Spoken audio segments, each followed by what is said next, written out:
Hello students, welcome to Paragon classes. Class 12th के आज के लेक्चर में हम Faraday's laws of electromagnetic induction को आगे बढ़ाएंगे। जो आपका चैप्टर चल रहा है इलेक्ट्रोमैग्नेटिक इंडक्शन, उसमें आपको फैराडेज लॉज का इंट्रोडक्शन दे दिया था। आज उसको आगे कंटिन्यू करेंगे और लेंज लॉ और सेल्फ इंडक्शन ये भी आपको समझाएंगे। तो चलते हैं फैराडे लॉ के फर्दर एक्सप्लेनेशन पर।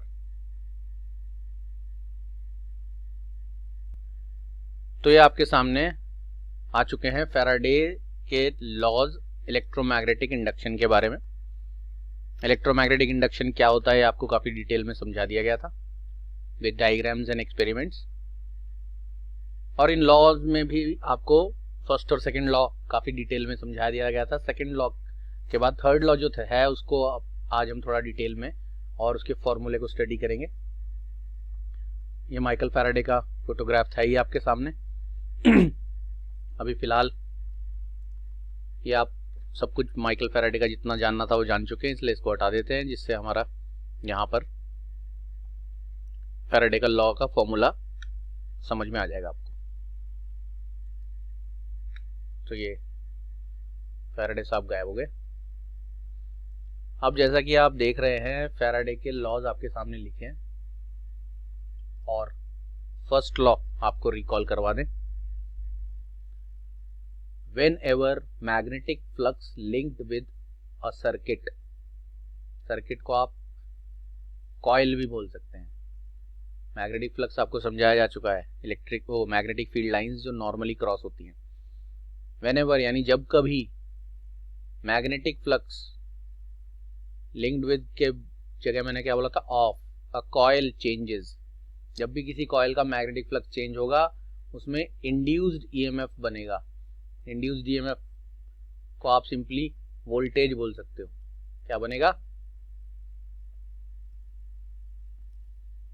नॉर्मली वोल्टेज हमें सेल या बैटरी की हेल्प से प्रोवाइड करना पड़ता है, लेकिन यहां आपको प्रोवाइड नहीं करना। आपको बताया गया था ऐसी आपके पास एक कॉइल है,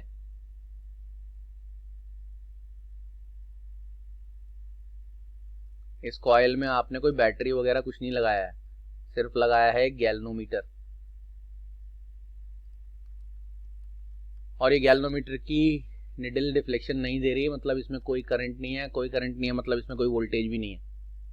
आपको बताया था आप एक बार मैग्नेट लें अगर, और उस बार मैग्नेट को इस कॉइल के पास लेकर आए तो निडल डिफ्लेक्शन देती है। क्यों देती है डिफ्लेक्शन? क्योंकि जब हम इस बार मैग्नेट को इस निडल के इस कॉइल के पास ला रहे होते हैं तो इस कॉइल में से number of magnetic field lines यानी फ्लक्स जो है वो इंक्रीज होता है। इंक्रीज होने से इसके अंदर वोल्टेज पैदा होती है। उस वोल्टेज जो पैदा होती है उसे इंड्यूस्ड ईएमएफ कहा जाता है। वो इसमें पैदा हुई तो करंट फ्लो करता है, करंट की वजह से गैल्वेनोमीटर की निडल जो है डिफ्लेक्शन देती है। सेकेंड लॉ कहता है द इंड्यूस्ड ईएमएफ लास्ट्स, यानी जो इंड्यूस्ड ईएमएफ यानी जो वोल्टेज पैदा हुई है वो तब तक रहती है एज लॉन्ग एज, जब तक कि the change in magnetic flux continues, यानी जब तक आप इसको पास लाते रहेंगे या दूर ले जाते रहेंगे, फ्लक्स का चेंज होता रहेगा तब तक इसमें वोल्टेज कायम रहेगा। लेकिन जैसे आप इस बार मैग्नेट को स्टॉप कर देते हैं, यानी ये एरो हटा देता हूं मैं एरो हटा देने का मतलब ये जो बार मैग्नेट है ये आपने रोक दिया है। रोकते ही फ्लक्स जो भी कुछ होगा वो चेंज नहीं होगा। चेंज यानी इंक्रीज डिक्रीज तब होता है जब पास ले आते हैं दूर ले आते हैं। जब अब फ्लक्स चेंज नहीं होगा तो इंड्यूस्ड ईएमएफ गायब हो जाएगा। यानी इंड्यूस्ड ईएमएफ तब तक रहता है, वोल्टेज इसमें तब तक रहता है या करंट तब तक रहता है जब तक कि फ्लक्स चेंज होता रहे। ये दो लॉज आपने समझ लिए थे। अब तीसरा लॉ है the magnitude of the induced EMF. जो भी वोल्टेज इसमें प्रोड्यूस हुआ है, इंड्यूस्ड ईएमएफ का मतलब पैदा होने वाला वोल्टेज, पिछले टर्म पर भी बताया था, उस वोल्टेज को हम ई कहते हैं, ई से डिनोट कर देते हैं। Is directly proportional to the rate of change of magnetic flux linked with the circuit. यानी जितना वोल्टेज इसमें प्रोड्यूस हो रहा है वो डायरेक्टली प्रोपोर्शनल है rate of change of magnetic flux के। अब ये rate of change of magnetic flux क्या होता है ये हमें समझना है। उसके लिए हम एक सिचुएशन आपको दिखाते हैं। सपोज करते हैं कि ये बार मैग्नेट जब यहाँ इस कॉइल के पास है और इसमें से कुछ लाइनें मैग्नेटिक फील्ड लाइंस इसको क्रॉस कर रही हैं, वो इसका फ्लक्स है। और फिलहाल at t is equal to 0, यानी आपने जब टाइम स्टार्ट किया, स्टॉप वॉच वगैरह स्टार्ट की, उस टाइम को t इज इक्वल टू 0 कहते हैं। उस समय फ्लक्स यानी मैग्नेटिक फ्लक्स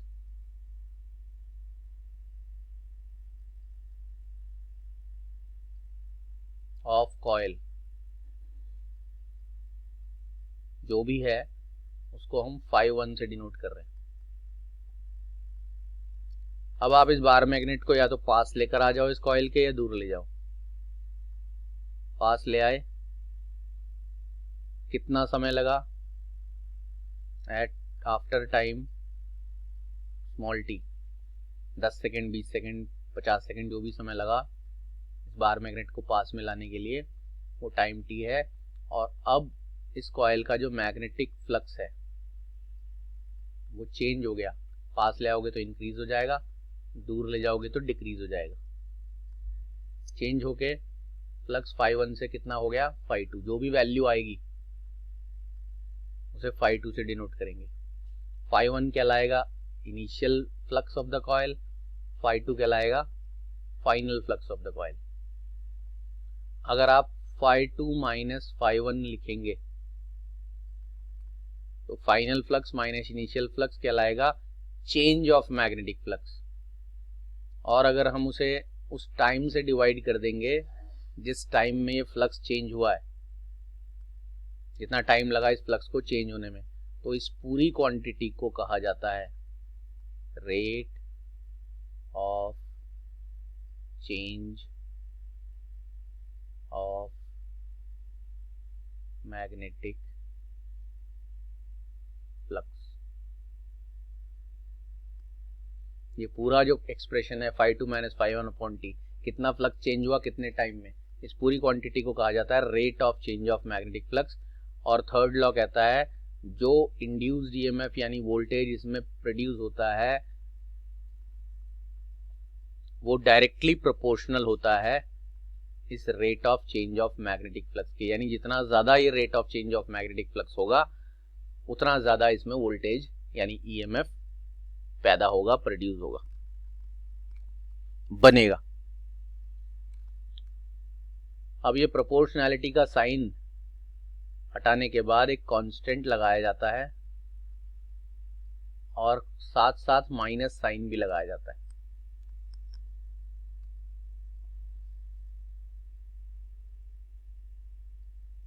कांस्टेंट तो आपने के बोल दिया है,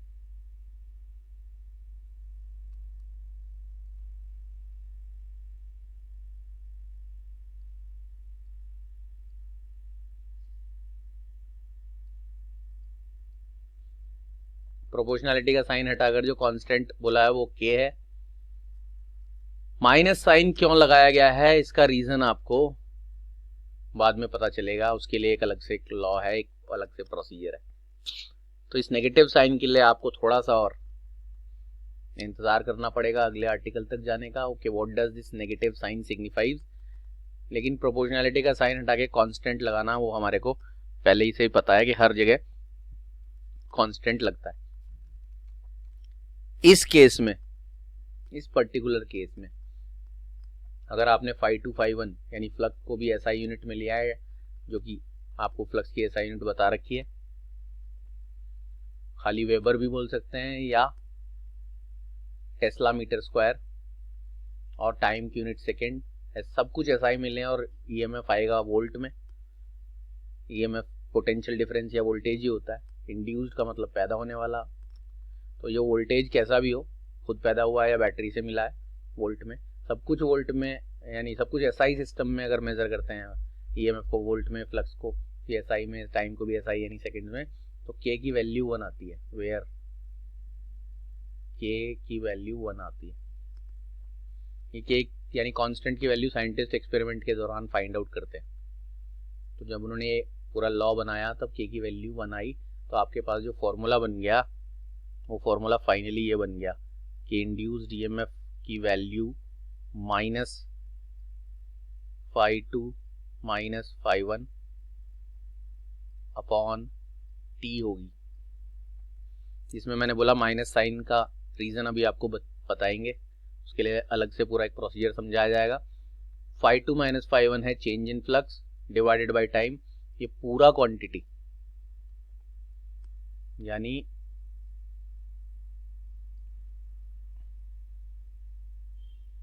ये पूरी क्वांटिटी, पूरा फ्रैक्शन, ये कहलाता है rate of change of magnetic flux. कितना फ्लक्स चेंज हुआ कितने टाइम में। अब अगर ये फ्लक्स φ2 -φ1 कंप्लीट चेंज है और आपके पास कहीं small change in magnetic flux आ जाए इन स्मॉल टाइम dt, तब आप इंड्यूस्ड ईएमएफ ऐसे भी निकाल सकते हो।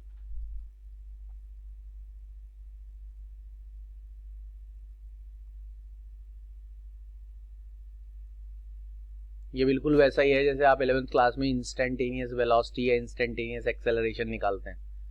तो कंप्लीट एक्सेलरेशन निकालने के लिए final velocity minus initial velocity upon total time, लेकिन यहाँ पर आप इंस्टेंटेनियस निकालने के लिए dv/dt कर लेते हो।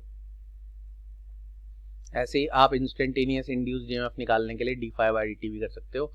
φ2 -φ1 upon tv rate of change of magnetic flux है, dφ/dt भी rate of change of magnetic flux है।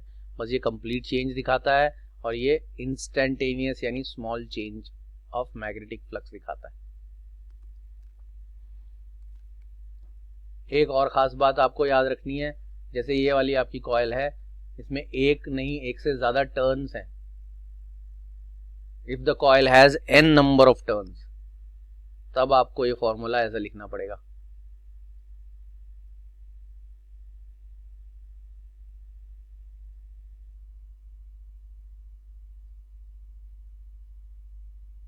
कॉइल में एक सिंगल टर्न है तो इंड्यूस्ड ईएमएफ जो वोल्ट में फाइंड आउट किया जाता है वो माइनस dφ/dt होता है। अगर कॉइल में एक से ज्यादा टर्न्स हैं, ये जो जैसे आप देख रहे हैं बहुत सारे टर्न्स है, तो टोटल नंबर ऑफ टर्न्स अगर n है तो dφ/dt को n से मल्टीप्लाई करना पड़ेगा n टाइम्स। तो अब आपको फैराडे के तीनों लॉज बता दिए गए हैं। पहला लॉ फिर से याद दिला दें, अच्छी तरह बिल्कुल याद हो जाना चाहिए कि किसी भी कॉइल का मैग्नेटिक फ्लक्स अगर चेंज किया जाए, चेंज मतलब इंक्रीज या डिक्रीज, किसी भी तरीके से चेंज हुए, तो उसमें इंड्यूस्ड ईएमएफ यानी वोल्टेज पैदा हो जाती है। और वो वोल्टेज, सेकंड लॉ कहता है वोल्टेज तब तक उसमें रहती है जब तक फ्लक्स चेंज होता रहे। और थर्ड लॉ कहता है कि वो वोल्टेज की जो वैल्यू है वो डायरेक्टली प्रोपोर्शनल होती है rate of change of magnetic flux के, यानी कितना वोल्टेज प्रोड्यूस हुआ वो बराबर होगा कितना फ्लक्स चेंज हुआ कितने टाइम में।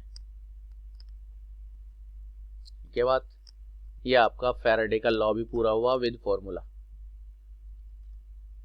और जो वोल्टेज E या EMF इंड्यूस्ड EMF बोल रहे हैं वो वोल्ट में नापा जाएगा, याद रहे। अब आपको इस कॉइल में प्रोड्यूस होने वाला वोल्टेज पता चल गया है तो आप करंट भी पता लगा सकते हो।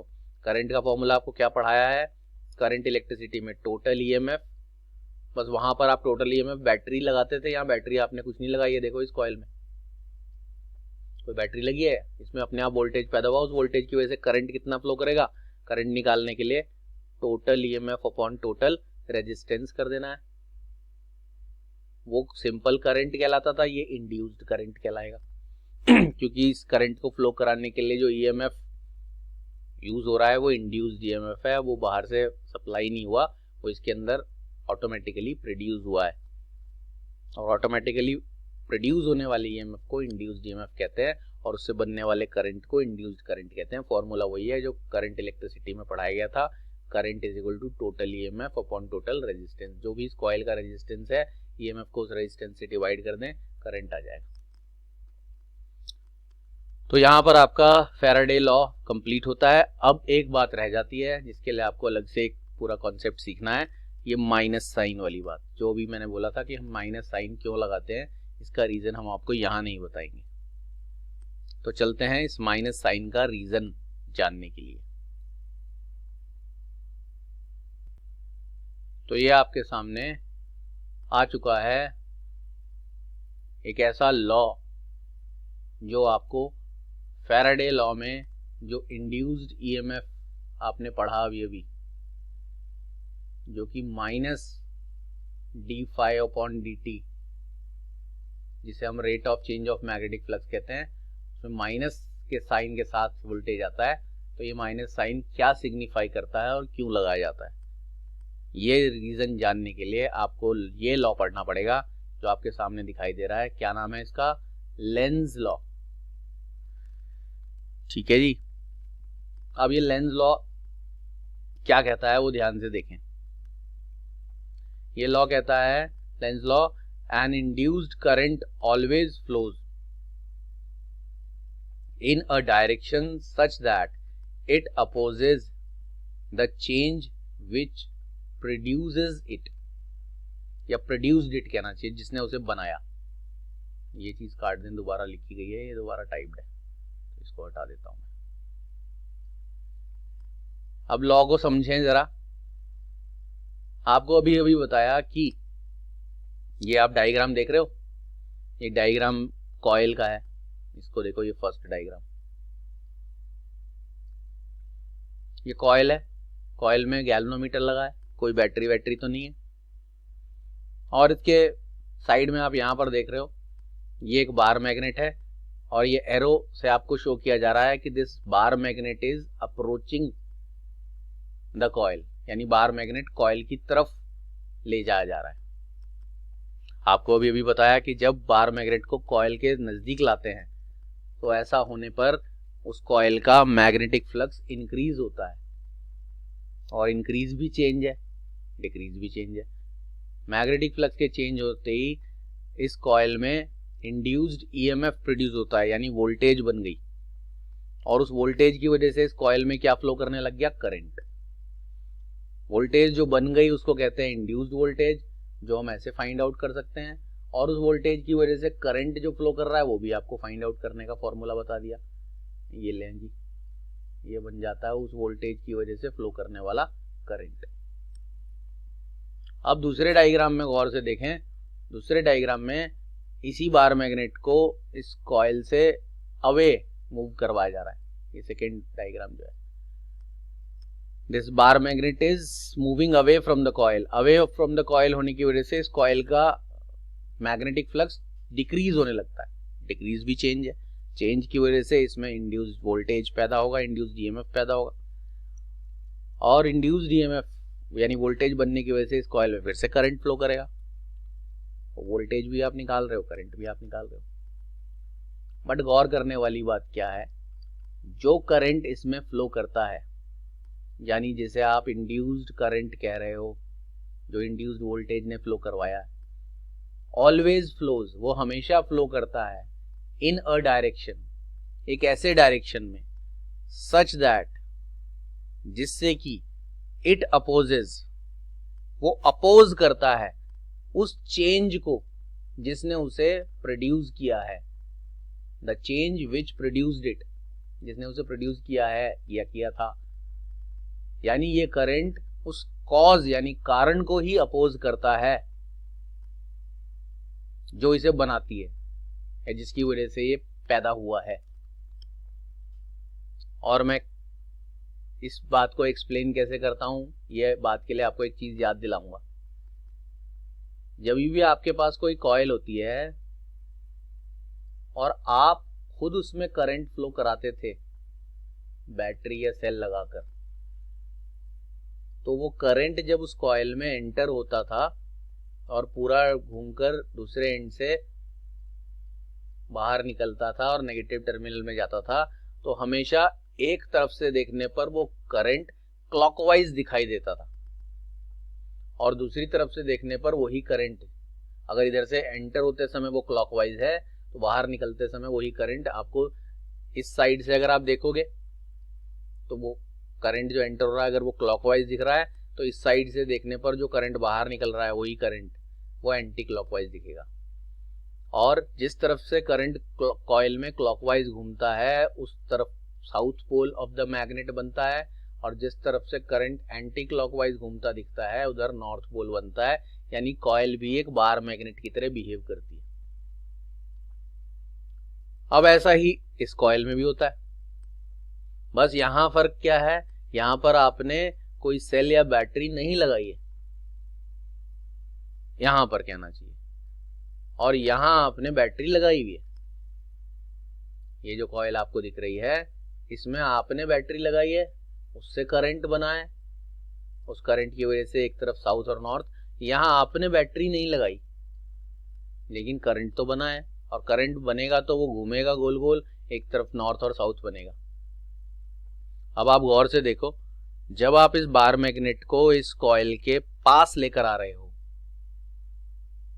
तो इसमें बनने वाला करंट ऑटोमेटिकली, नेचुरल फिनोमिनन है ये, कोई भी लॉ जो होता है वो साइंटिस्ट खोज कर रहा है लेकिन होता वो नेचुरल फिनोमिनन है। ये लेंज ने ऐसा जानबूझकर नहीं किया, उसने ऐसा पाया, ही फाउंड कि जब आप इस बार मैग्नेट को इस कॉइल के पास लेकर आ रहे हो, और आपने कैसे पकड़ा हुआ है इस बार मैग्नेट को, ये इधर नॉर्थ पोल है बार मैग्नेट का, ये साउथ पोल है, तो इस बार मैग्नेट को कॉइल के पास लाने पर इसका मैग्नेटिक फ्लक्स चेंज होगा, जिसकी वजह से इसमें वोल्टेज पैदा होगा जिसे इंड्यूस्ड ईएमएफ बोलते हैं। उस वोल्टेज की वजह से इसमें करंट फ्लो करेगा, वो करंट ऑटोमेटिकली ऐसे डायरेक्शन में फ्लो करता है कि कॉइल के इस तरफ नॉर्थ पोल बन जाए, क्योंकि करंट फ्लो करने की वजह से एक तरफ नॉर्थ साउथ बनना ही है, ये आपको बायोट-सेवर्ट लॉ में पढ़ा दिया गया था। तो यहाँ नॉर्थ पोल बन जाता है, और नॉर्थ पोल यहाँ बन जाने की वजह से ये बार मैग्नेट के नॉर्थ पोल को ये वाला नॉर्थ पोल क्या करने लगता है, रिपेल करने लगता है। और रिपेल करेगा मतलब ये बार मैग्नेट इसके पास आना चाहता है, ये इसको पास आने से रोकने की कोशिश करता है। तो हम ये कह सकते हैं कि इस कॉइल में करंट बनने का कारण बार मैग्नेट का पास आना है, और जो इस कॉइल में करंट फ्लो करने का रीजन है या करंट बनने का रीजन है, ये उसी को अपोज कर रहा है, क्योंकि पास आना चाहता है और नॉर्थ पोल बन गया, यहाँ नॉर्थ को रिपेल करके पास आने से रोकने की कोशिश कर रहा है। अब आप क्या करते हो, आप इस बार मैग्नेट को रोक देते हो, रोकते ही यहाँ इस कॉइल का फ्लक्स चेंज होना बंद हो गया, फ्लक्स चेंज होना बंद हो गया तो इंड्यूस्ड ईएमएफ भी गायब हो गया, इंड्यूस्ड ईएमएफ गायब हो गया तो करंट भी गायब हो गया, करंट गायब हो गया तो पोल्स भी गायब हो गए। अब आपने क्या किया, चलो हम इस बार मैग्नेट को दूर ले जाते हैं इस कॉइल से। तो सेकेंड डायग्राम को देखो, इसमें एरो ये दिखा रहा है कि अब की बार आप बार मैग्नेट को कॉइल से दूर ले जा रहे हो। जब आप बार मैग्नेट को कॉइल से दूर ले जाने लगोगे, इस कॉइल का फ्लक्स डिक्रीज होने लगेगा, डिक्रीज माने फिर से चेंज होते ही इसमें इंड्यूस्ड ईएमएफ, बार बार बोल रहा हूँ, इंड्यूस्ड ईएमएफ का मतलब वोल्टेज पैदा हो जाएगी, उस वोल्टेज की वजह से करंट फ्लो करेगा, वो करंट अब की बार ऐसे डायरेक्शन में फ्लो करेगा कि इस तरफ साउथ बनेगा, इस तरफ नॉर्थ, और इस तरफ साउथ बनते ही ये इस नॉर्थ को अट्रैक्ट करने लगेगा। आप इसे दूर ले जा रहे हो और ये इसे अट्रैक्ट करने की कोशिश करेगा। यानी जब आप इस बार मैग्नेट को इस कॉइल के नजदीक ला रहे थे तब वो उसे रिपेल करने की कोशिश कर रहा था, और जब आप इसको दूर ले जा रहे हो तब वो उसे अट्रैक्ट करने की कोशिश करता है। गैल्वेनोमीटर को भी देखें, ये निडल पहले इस डायरेक्शन में राइट साइड में डिफ्लेक्शन दे रही है, अब वो लेफ्ट साइड में डिफ्लेक्शन देने लगती है, इसका मतलब करंट की डायरेक्शन ऑपोजिट हो गई है। ये इंड्यूस्ड करंट की सबसे मेन पहचान है या कैरेक्टरिस्टिक है कि कॉइल में वोल्टेज प्रोड्यूस होता है जिसकी वजह से करंट फ्लो करता है, लेकिन उस फ्लो करने वाले या प्रोड्यूस होने वाले, इंड्यूस होने वाले, पैदा होने वाले करंट की एक कैरेक्टरिस्टिक है कि वो जिस कॉज की वजह से, जिस कारण की वजह से बन रहा है उस कारण को ही अपोज करता है। इस वजह से ये ईएमएफ के फॉर्मूले में माइनस साइन लगाया जाता है। इस अपोजिशन को ये माइनस साइन शो करता है, और इस अपोजिशन को समझाने वाला ये जो स्टेटमेंट है इसी को लेंज लॉ कहा जाता है। क्या कहता है Lenz law? An induced current always flows in a direction. Induced current मतलब क्या बोला मैंने? जो करंट इसमें अपने आप बना है इंड्यूस्ड वोल्टेज की वजह से, जो उसमें पैदा हुई है फ्लक्स के चेंज होने की वजह से, वो इंड्यूस्ड करंट हमेशा ऐसे डायरेक्शन में फ्लो करता है सच दैट, जिससे कि वो अपोज करता है, अपोज कर रहा होता है हमेशा। It opposes the change which produced it, यानी वो चीज जिससे वो पैदा हुआ है उसी को अपोज करता है। हिंदी में कहावत है, जिस डाली पर बैठना उसी को काटना।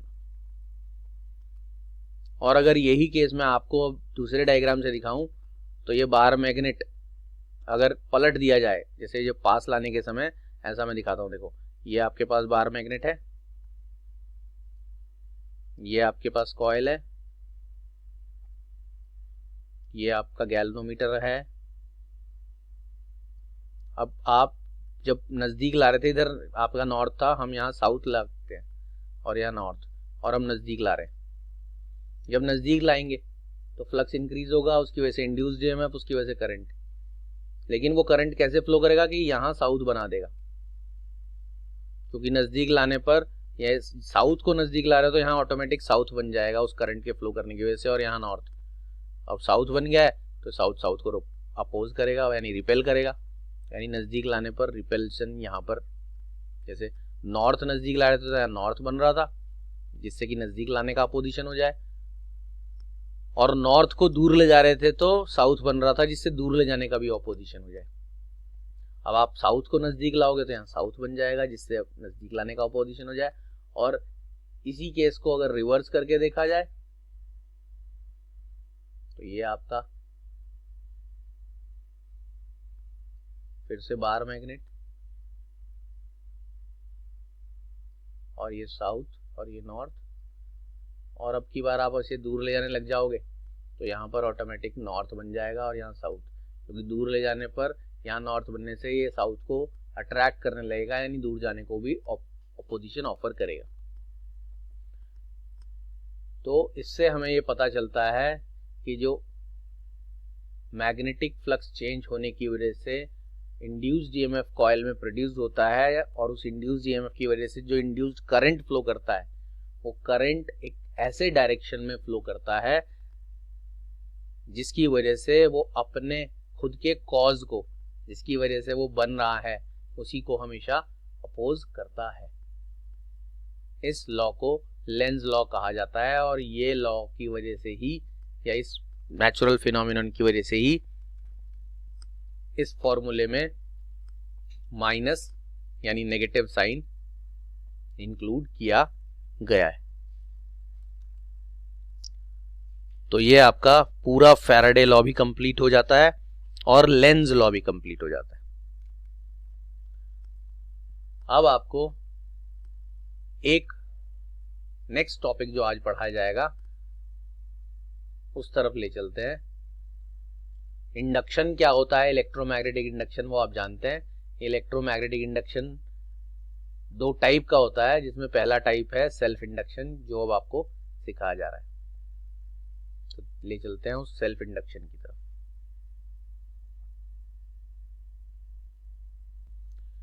तो ये है आपका इलेक्ट्रोमैग्नेटिक इंडक्शन चैप्टर का नेक्स्ट टॉपिक।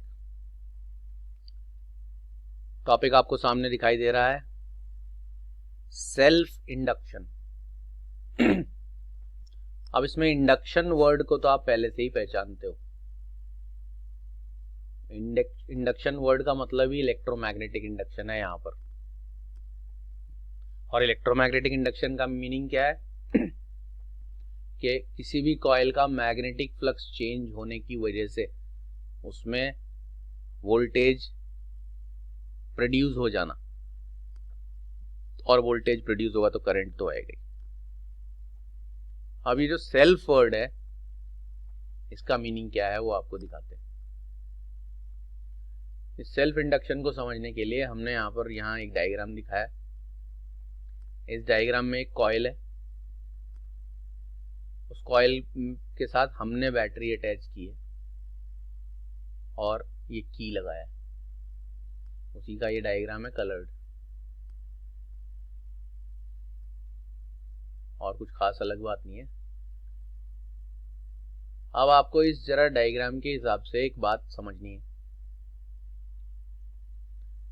जब तक आप ये की रखते हो ऑफ,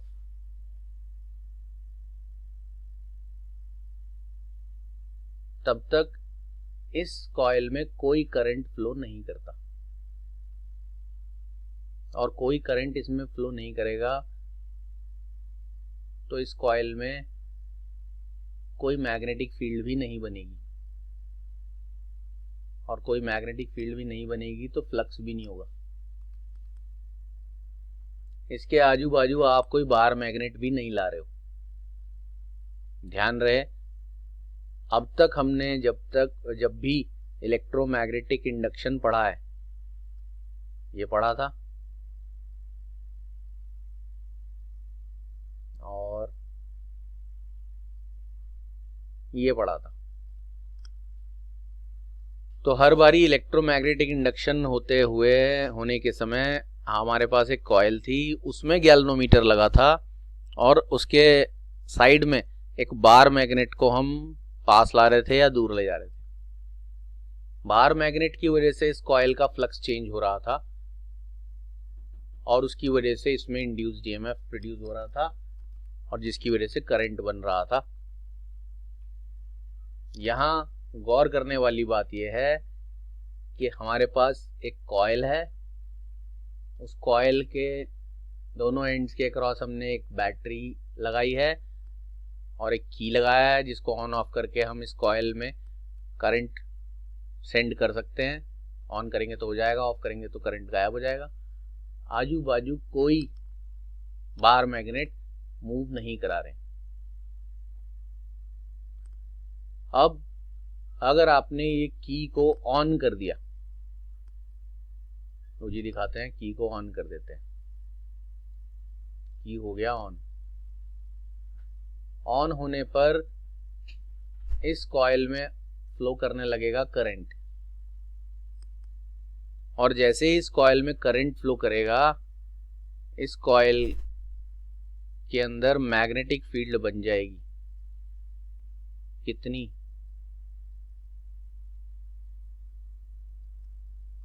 ये इस कॉइल के बनने वाली मैग्नेटिक फील्ड है, और ये फॉर्मूला आपको डिराइव करवाया जा चुका है एम्पेयर सर्किट लॉ के एप्लीकेशंस में। यानी करंट की वजह से एक तरफ नॉर्थ पोल और एक तरफ साउथ पोल बनेगा। ये current carrying coil bar magnet की तरह बिहेव करता है, और इस करंट की वजह से जो मैग्नेटिक फील्ड बनेगी, ये जो आप एरोज देख रहे हैं, ये उस मैग्नेटिक फील्ड की लाइंस है। हमने सिर्फ अंदर वाली लाइंस दिखाई हैं ऊपर डायग्राम में। असल में आप देखो, ये वही बैटरी और स्विच ऑन करते ही करंट फ्लो किया, और जिसकी वजह से इस कॉइल में करंट फ्लो करते ही मैग्नेटिक फील्ड बन गई। अब जैसे ही मैग्नेटिक फील्ड बनेगी, इस कॉइल का कुछ ना कुछ फ्लक्स भी आ जाएगा। कितना आ गया flux? Magnetic field into area. Coil का जो भी एरिया ऑफ क्रॉस सेक्शन है, उसे मैग्नेटिक फील्ड से मल्टीप्लाई कर दिया जाए तो फ्लक्स आ जाता है। ये हमने इसी चैप्टर में पढ़ा है, मैग्नेटिक फ्लक्स। और ये मैग्नेटिक फील्ड फाइंड आउट करने का फॉर्मूला बायोट-सेवर्ट लॉ और एम्पेयर सर्किट लॉ, जो मैग्नेटिक इफेक्ट ऑफ करंट है, इससे पिछली मैग्नेटिज्म यूनिट का फर्स्ट चैप्टर उसमें पढ़ा था। सिंपल सोलेनॉइड का भी, टोरॉइडल सोलेनॉइड का भी। तो जब तक करंट नहीं है, यानी बैटरी लगाने के बाद की ऑफ है, करंट नहीं है, करंट नहीं होगा तो कोई मैग्नेटिक फील्ड भी नहीं बनेगी, मैग्नेटिक फील्ड नहीं बनेगी तो फ्लक्स भी नहीं बनेगा।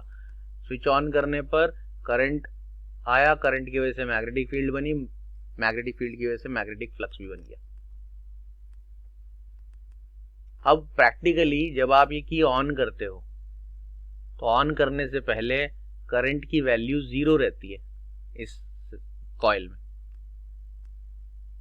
लेकिन ऑन करने पर करंट की वैल्यू 0 से बढ़कर हो जाती है, मान लीजिए I।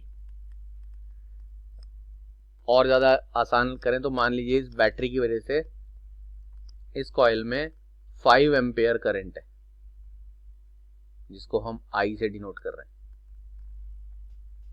तो जब तक ये की ऑफ है, ये वाली की, जब तक ये ऑफ है तो सर्किट यानी कॉइल या सोलेनॉइड में करंट है 0, और की ऑन करते ही उसमें जो करंट फ्लो करने लगा वो 5 एम्पेयर है। जैसे ही करंट फ्लो करेगा, इस कॉइल की मैग्नेटिक फील्ड जो करंट फ्लो करने से पहले 0 थी, करंट फ्लो करने के बाद मैग्नेटिक फील्ड 0 से बढ़कर कुछ वैल्यू अटेन कर लेगी। कितनी हो गई वो मैग्नेटिक फील्ड की वैल्यू? B, जो हम ऐसे फाइंड आउट कर रहे हैं। आप जो भी म्यू नॉट की वैल्यू जानते हैं, बताई गई है कई बार, n number of turns per unit length है कॉइल के टर्न्स, और I उसमें फ्लो करने वाला करंट। अगर आपको ये तीनों चीजें पता है तो उस कॉइल के अंदर बनने वाली मैग्नेटिक फील्ड भी आप पता कर लोगे। जब तक करंट नहीं था यानी 0 था, की ऑफ थी, कोई मैग्नेटिक फील्ड भी नहीं थी। करंट जैसे ही 0 से I हुआ, मैग्नेटिक फील्ड भी 0 से B हो गई, और मैग्नेटिक फील्ड के 0 से B होने पर मैग्नेटिक फ्लक्स भी 0 से बढ़कर फाई हो गया। क्योंकि जैसा आप देख रहे हैं, जब तक करंट नहीं होगा, ये देखें, करंट नहीं होगा तो मैग्नेटिक फील्ड नहीं होगी, मैग्नेटिक फील्ड नहीं होगी तो फ्लक्स भी नहीं होगा। तो स्विच ऑन करने पर ये 3 चेंजेस हुए इस कॉइल में। क्या क्या? स्विच ऑन करते ही करंट की वैल्यू 0 से आई हो गई, जो कि लेटेस्ट सपोज 5 है, 10 है, कुछ भी हो सकती है डिपेंडिंग अपॉन द बैटरी। जितनी ज्यादा पावरफुल बैटरी लगाओगे उतना ज्यादा करंट फ्लो करेगा। तो हमने एग्जांपल के तौर पर किया, करंट की वैल्यू 0 से आई यानी 5 एम्पेयर। उस करंट की वजह से मैग्नेटिक फील्ड भी, जो करंट से पहले करंट नहीं था तो 0 थी, 0 से बढ़कर B हो गई, और मैग्नेटिक फील्ड आ गई तो फ्लक्स भी आ गया। अब प्रैक्टिकली इस करंट की वैल्यू को 0 से I होने में ना के बराबर, यानी जिसे हम आसान भाषा में कहें तो चुटकी बजाने जितना या पलक झपकने जितना टाइम ही लगता है। कि इधर आपने बटन दबाया, उधर करंट की वैल्यू जो भी है 0 से I हो गई। ये ड्यूरेशन 0 से I तक होने का बहुत ही छोटा है, याद रखें, बहुत ही छोटा है। लेकिन जितना भी छोटा है, ये मान लिया चुटकी बजाने जितना समय है, उस दौरान करंट इंक्रीज जब हुआ है तो उस दौरान मैग्नेटिक फील्ड भी 0 से B इंक्रीज हुई है। करंट की वजह से ही मैग्नेटिक फील्ड बनती है। मैं फिर से बोल रहा हूं, ये टाइम ना के बराबर भले ही है, लेकिन जितना भी है, चुटकी बजाने इतना समय भी, उतनी देर करंट इंक्रीज हुआ, उतनी देर मैग्नेटिक फील्ड भी इंक्रीज हुई, और उतनी देर फ्लक्स भी 0 से फाई यानी इंक्रीज हुआ है।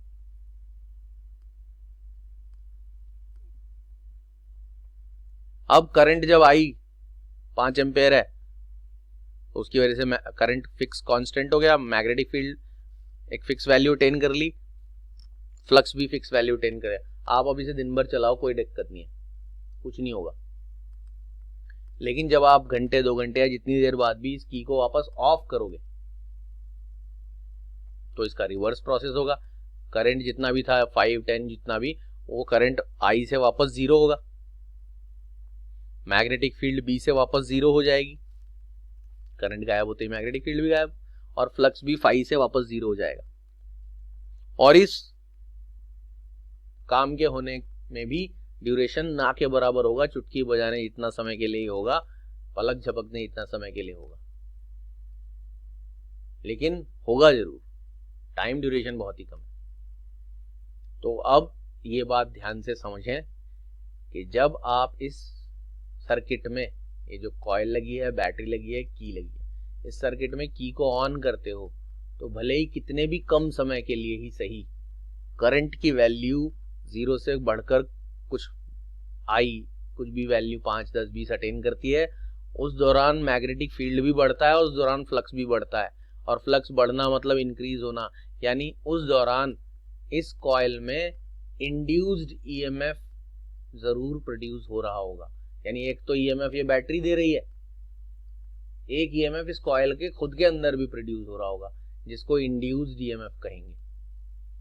मैं फिर से बोल रहा हूं, क्योंकि ये ड्यूरेशन जो करंट के जीरो से आई इंक्रीज होना, जिसकी वजह से मैग्नेटिक फील्ड इंक्रीज, जिसकी वजह से फ्लक्स इंक्रीज, बिल्कुल शॉर्ट, बहुत ही वेरी स्मॉल इंटरवल है, लेकिन कितना भी छोटा इंटरवल हो उस दौरान फ्लक्स बढ़ा है तो इंड्यूस्ड ईएमएफ प्रोड्यूस होगा, और प्रोड्यूस होगा बस उतनी सी देर के लिए और फिर गायब हो जाएगा, क्योंकि अब करंट आई अपनी वैल्यू अटेन कर चुका है। अब आप उसे जितनी मर्जी देर चलाओ, करंट की वैल्यू आई कांस्टेंट रहेगी, जिसकी वजह से मैग्नेटिक फील्ड भी कांस्टेंट रहेगी, जिसकी वजह से फ्लक्स भी कांस्टेंट रहेगा। अब कुछ नहीं होगा इस ड्यूरेशन में। अब आपने जितनी मर्जी देर बाद, घंटे 2 घंटे, शाम को ही सही, आपने ये की जैसी ऑफ की को जैसी आप ऑफ करोगे, उस ऑफ करने में करंट की वैल्यू, जो भी वैल्यू थी 5, 10, 20 आई से डिनोट करने वाला, वो वापस जीरो वैल्यू अटेन करेगा और फिर से बहुत ही कम चुटके बजाने इतने समय में, और उस दौरान मैग्नेटिक फील्ड की वैल्यू भी वापस जितनी भी थी उससे जीरो यानी गायब हो जाएगी, और फ्लक्स भी फाई जितना भी था उससे जीरो यानी गायब हो जाएगा। तो अब की बार फ्लक्स गायब हो रहा है, मतलब फ्लक्स इंक्रीज होने के बजाय क्या हो रहा है, डिक्रीज।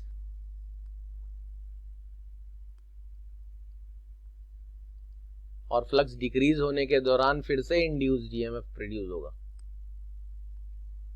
ये इंड्यूस्ड ईएमएफ सिर्फ की ऑन करने के समय और की ऑफ करने के समय ही प्रोड्यूस होता है इस कॉइल में, जो कि चुटकी बजाने जितना समय है। उसके बाद जब वो करंट अपनी एक्चुअल वैल्यू अटेन कर लेता है और फिक्स्ड वैल्यू ऑफ करंट इसमें फ्लो करता है, उसकी वजह से अंदर मैग्नेटिक फील्ड भी कांस्टेंट रहती है, फ्लक्स भी कांस्टेंट रहता है, कुछ इंक्रीज डिक्रीज नहीं होता।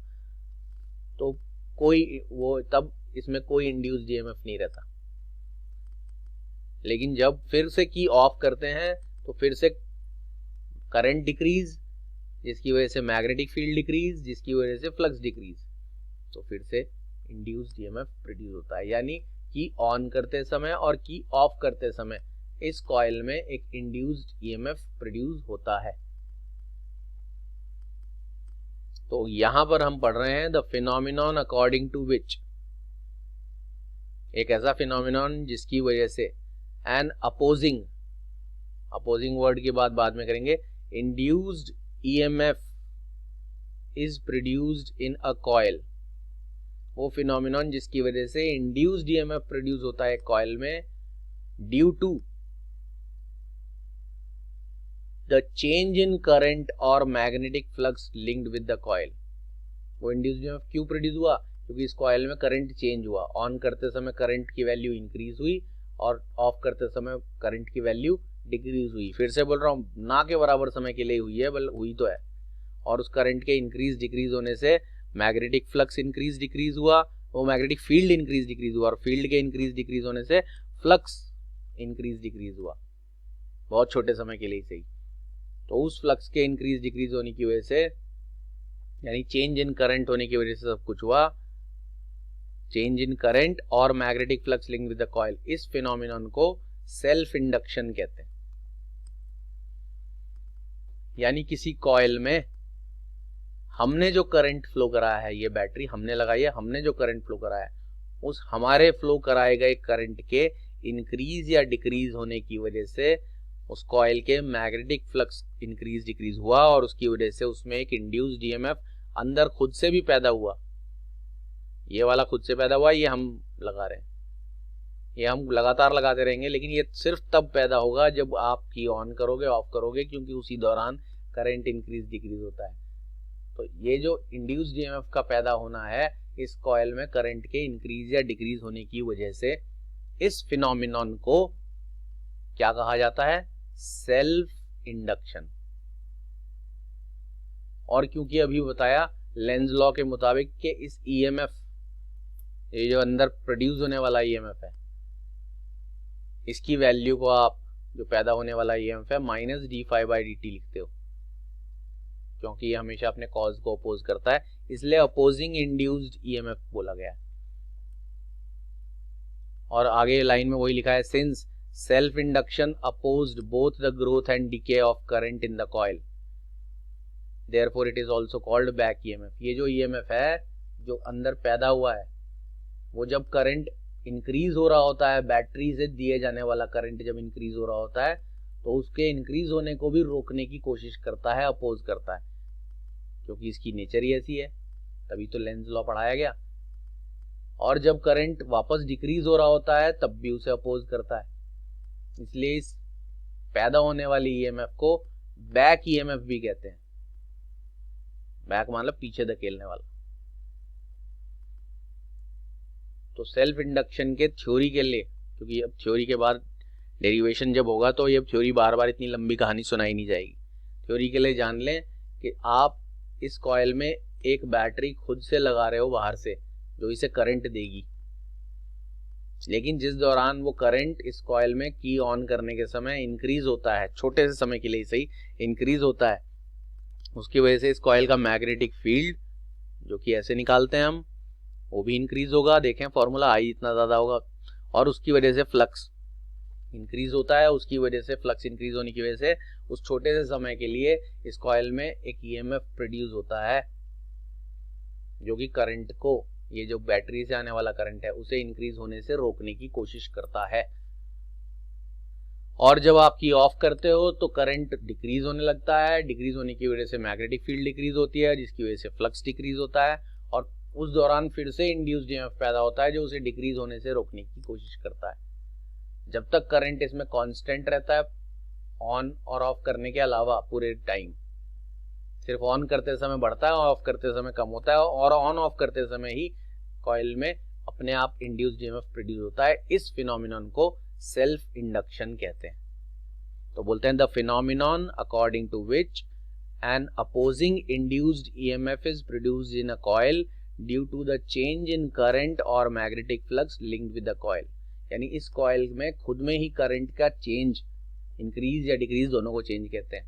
जो बाहर से आने वाला करंट है वो इस कॉइल में जब इंक्रीज या डिक्रीज होता है, उस दौरान इसमें एक इंड्यूस्ड ईएमएफ पैदा होता है, और इस फिनोमिनन को सेल्फ इंडक्शन कहते हैं। इंड्यूस्ड ईएमएफ क्यों पैदा होता है, इसका कारण तो इलेक्ट्रोमैग्नेटिक इंडक्शन में आपको बताया गया कि जब भी किसी कॉइल का मैग्नेटिक फ्लक्स चेंज होगा, इंड्यूस्ड ईएमएफ पैदा होगा। तो यहाँ पर भी मैग्नेटिक फ्लक्स चेंज होता है, उसका कारण करंट का इंक्रीज डिक्रीज है। ऐसे प्रोड्यूस होने वाले इंड्यूस्ड ईएमएफ के फिनोमिनन को, यानी इस प्रोसेस को, इस नेचुरल फिनोमिनन को सेल्फ इंडक्शन कहते हैं। सेल्फ मतलब खुद में करंट इंक्रीज डिक्रीज होने से खुद में ही इंड्यूस्ड ईएमएफ प्रोड्यूस हो रहा है, जो उस करंट को इंक्रीज होते समय भी रोक रहा है और डिक्रीज होते समय भी रोक रहा है। कामयाब नहीं होता हालांकि वो, ये चुटकी बजाने समय में करंट 0 से आई वैल्यू तक बढ़ जाता है, और फिर फिक्स वैल्यू ऑफ करंट रहता है, fix magnetic field, constant flux, तब इंड्यूस्ड ईएमएफ नहीं। लेकिन जब ऑफ करते हैं फिर ऑन करते हैं, तो ये फिनोमिनन कहलाता है सेल्फ इंडक्शन।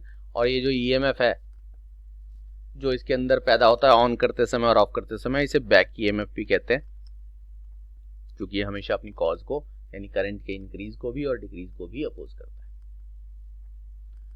तो अब आपको सेल्फ इंडक्शन का थ्योरेटिकल प्रोसेस पढ़ाया जा चुका है। नेक्स्ट लेक्चर में आपको सेल्फ इंडक्शन का मैथमेटिकल कॉन्सेप्ट यानी फॉर्मूले वगैरह सिखाया जाएगा। और जिस बच्चे को सेल्फ इंडक्शन समझ में आ जाता है, म्यूचुअल इंडक्शन दूसरा जो टाइप का इंडक्शन है वो बहुत ही आसान है, बिल्कुल 90% सेम टू सेम है, 95 से भी ज़्यादा परसेंट कह देना चाहिए, सेम टू सेम है। तो अगले लेक्चर में आपको सेल्फ इंडक्शन का मैथमेटिकल वर्जन और म्यूचुअल इंडक्शन करवाया जाए। तो आज का लेक्चर हम यही कंक्लूड करते हैं। मुलाकात होगी नेक्स्ट लेक्चर में, तब तक के लिए goodbye and take care.